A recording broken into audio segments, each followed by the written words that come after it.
बिस्मिल्लाहिर्रहमानिर्रहीम। अस्सलाम वालेकुम स्टूडेंट। आज के लेक्चर में हमने बात करनी है क्रॉसिंग ओवर के बारे में। बच्चे, इससे पहले लेक्चर में हमने डिस्कस किया था जीन लिंकेज के बारे में। जीन लिंकेज में आपने ये पढ़ा था कि जो जीन्स होती हैं वो एक क्रोमोसोम के ऊपर आपस में लिंक्ड होती हैं, यानी कि जुड़ी हुई होती हैं। तो उसको हमने नाम दिया था जीन लिंकेज का।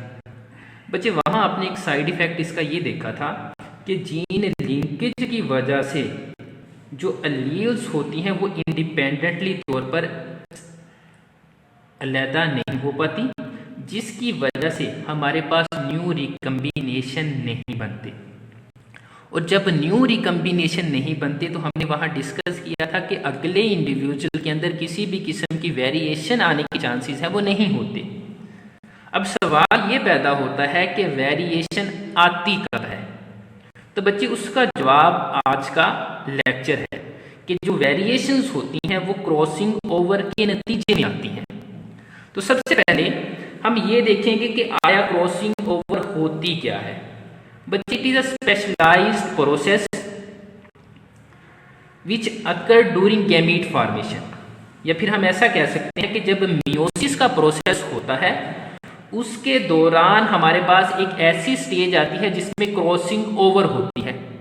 क्रॉसिंग ओवर एक्चुअली होती क्या है बच्चे? एक्सचेंज सेगमेंट ऑफ क्रोमोसोम के जो क्रोमोसोम होते हैं उनके सेगमेंट का एक्सचेंज होना, इसे हम नाम देते हैं क्रॉसिंग ओवर।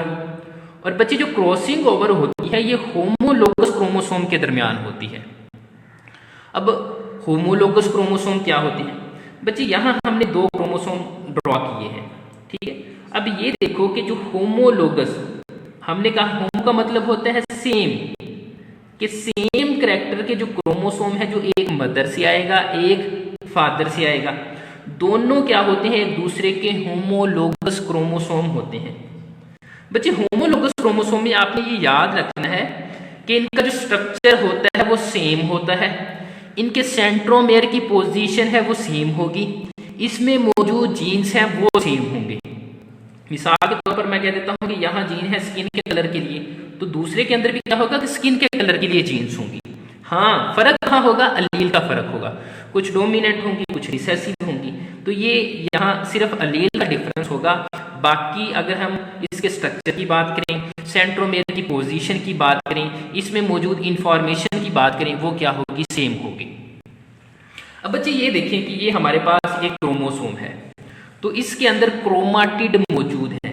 बच्चे, ये और ये क्रोमाटिड, एक ये और ये, एक ही पेयर के जो क्रोमाटिड होते हैं वो आपस में क्या कहलाते हैं? Sister chromatid. तो इसको हम नाम देते हैं सिस्टर क्रोमाटिड। लेकिन एक क्रोमाटिड में इस पेयर से लूं, एक क्रोमाटिड में इस क्रोमोसोम से लूं और एक क्रोमाटिड इस क्रोमोसोम से लूं, तो फिर उसको हम नाम देते हैं नॉन सिस्टर क्रोमाटिड। तो ये बच्चे आपने पढ़ लिया स्ट्रक्चर के बारे में कि क्रोमोसोम एक्चुअली होते क्या हैं और सिस्टर और नॉन सिस्टर क्रोमाटिड हम किसे कहते हैं। बच्चे, अब हमने बात करनी है कि क्रॉसिंग ओवर का जो प्रोसेस होता है ये कब होता है। तो बच्चे, ये जो स्ट्रक्चर था इसको मैंने एक लाइन से इंडिकेट कर दिया कि आपको ये जो एक लाइन नजर आ रही है आप ये समझ लें कि ये एक थ्रेड है। अगर इन दो थ्रेड को मैं मिला दूंगा तो एक क्रोमोसोम बन जाएगा। आप इसको ऐसे इमेजिन करें कि ये जो हमारे पास क्रोमोसोम का स्ट्रक्चर है इसको मैंने अलहदा अलहदा इसकी जो थ्रेड है या क्रोमाटिड है उसको सेपरेट लिख दिया। तो ये देखें इसके अंदर भी ए जीन मौजूद है, ए बी है, ए बी है। तो मतलब क्या हुआ कि ये दोनों एक ही क्रोमोसोम के क्रोमाटिड हैं। तो इन दोनों को हम नाम देते हैं सिस्टर क्रोमाटिड का। अब बच्चे ये देखें कि ये इस क्रोमोसोम के हैं, ये जो दो आपको थ्रेड नजर आ रहे हैं ये क्या है? ये इस क्रोमोसोम के हैं जिसके अंदर स्मॉल बी लिखा हुआ है, ठीक है। तो इसके अंदर ए जीन्स हैं, इसको हम कह देते हैं स्मॉल ए जीन्स हैं। तो बच्चे ये देखें तो ये भी दोनों क्या होंगे? एक दूसरे में सिस्टर क्रोमाटिड होंगे। लेकिन अगर मैं एक क्रोमाटिड इधर से लेता हूं और एक इधर से लेता हूं तो फिर ये क्या होंगे? Non sister chromatid. अब बच्चे होता क्या है? आपने मियोसिस के प्रोसेस में ये पढ़ा था कि ये जो होमोलोगस क्रोमोसोम होते हैं ये एक दूसरे के करीब आएंगे। जैसे ही ये एक दूसरे के करीब आते हैं तो इनके दरमियान क्या हो जाएगी, फ्यूजन हो जाएगी, कि ये जो क्रोमेटिड है आपस में क्या कर जाएंगे, मिल जाएंगे। बच्चे उस मिलने के लिए आपने जो टर्म एक्सप्लेन की थी वो है साइनेप्सिस की। इसको हम क्या नाम देते हैं, साइनेप्सिस भी कहते हैं। इसको हमने एक नाम पढ़ा था क्याज़मेटा फॉर्मेशन, या फिर इसको हम क्या कहेंगे, टेट्रेड कहेंगे। टेट्रेड मतलब 4 क्रोमेटिड बनेंगे। अब बच्चे आपने ये समझना है कि क्रॉसिंग ओवर किस तरह होती है। बच्चे जैसे ही ये सेगमेंट एक दूसरे के करीब आएंगे, अब इस चीज को आपने गौर से समझना है। कैपिटल ए, सॉरी यहां आएगा कैपिटल ए और कैपिटल बी, ये हमारे पास इस सेगमेंट को मैंने इधर लिख लिया। अब होगा क्या कि ये सेगमेंट इसके करीब आएगा, ये इसके करीब आएगा, तो होगा क्या कि रीशफलिंग होगी, मिक्सचर बनेगा। तो अब ये देखें कि ये दोनों सेगमेंट ने एक दूसरे को क्रॉस किया है, एक दूसरे के सेगमेंट को एक्सचेंज किया है। तो हमारे पास कैपिटल ए और इसका दूसरा सेगमेंट नीचे को आ गया, एक्सचेंज हो गए, जिसको हमने कहा कैपिटल बी। इसी तरह इसके जो सेगमेंट है वो स्मॉल ए, ये एक्सचेंज होके किधर चला गया, स्मॉल बी।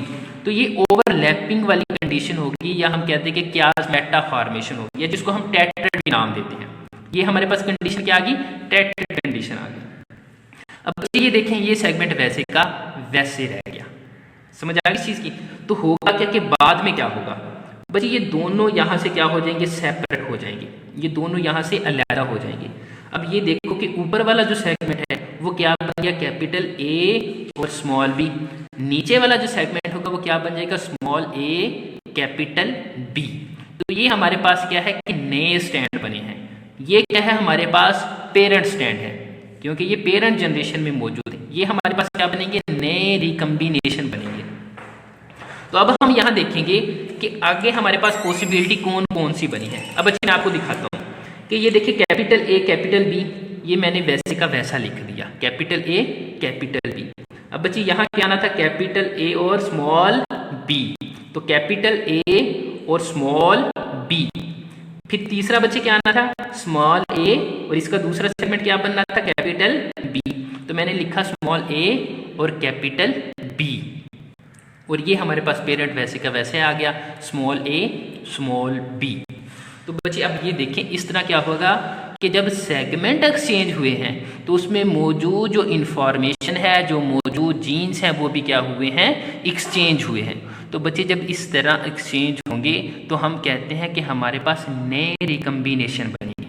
तो बच्चे जब नए रिकम्बिनेशन बनेंगे तो अगले इंडिविजुअल के अंदर क्या आएंगी, वेरिएशन आएगी। और बच्चे ये वेरिएशन किसकी वजह से आई हैं, क्रॉसिंग ओवर की वजह से आई हैं। अगर मैं कह देता हूं कि टोटल जेनेटिक मटेरियल 100% है, तो बच्चे जितने भी ह्यूमन बीइंग होते हैं उनका जो 99% अगर मैं जीनोम की बात करूं, 99% जीनोम की, तो बच्चे क्या होता है, सेम होता है। अब बाकी जो 1% जीनोम होता है उसके अंदर वेरिएशंस आ जाती हैं, वो वेरिएशन का बाइस बनता है। आपने देखा होगा तमाम ह्यूमन बीइंग है दिखने में एक जैसे हैं, हाँ उनकी जो एक्सप्रेशन है, उनके स्किन का कलर है, उसके जो फेस एक्सप्रेशन है वो एक दूसरे से क्या होते हैं, मुख्तलिफ होते हैं। तो इसका मतलब ये हुआ कि बॉडी के बनाने के अंदर या टोटल बॉडी में अगर 99% जीनोम इन्वॉल्व है तो सिर्फ 1% जीनोम के अंदर क्रॉसिंग ओवर होगी। और उस क्रॉसिंग ओवर में क्या होता है कि एक इंडिविजुअल दूसरे इंडिविजुअल से मुख्तलिफ हो जाता है। समझ आ गई चीज की। तो जब ये मुख्तलिफ होंगे तो वही वेरिएशन का बाइस बनेंगे, और ये वेरिएशन आई है क्रॉसिंग ओवर की वजह से। ठीक है। अब बच्चे आगे एक छोटा सा एक एक्सपेरिमेंट कह लें, एग्जाम्पल कह लें, उसको मैं बताऊंगा कि रिकम्बिनेंट फ्रीक्वेंसी। बच्चे री का मतलब होता है दोबारा, कम्बिनेंट का मतलब होता है कम्बिनेशन का बना, कि दोबारा से कम्बिनेशन जो बनते हैं उनकी फ्रीक्वेंसी क्या है, उसका रेट क्या है।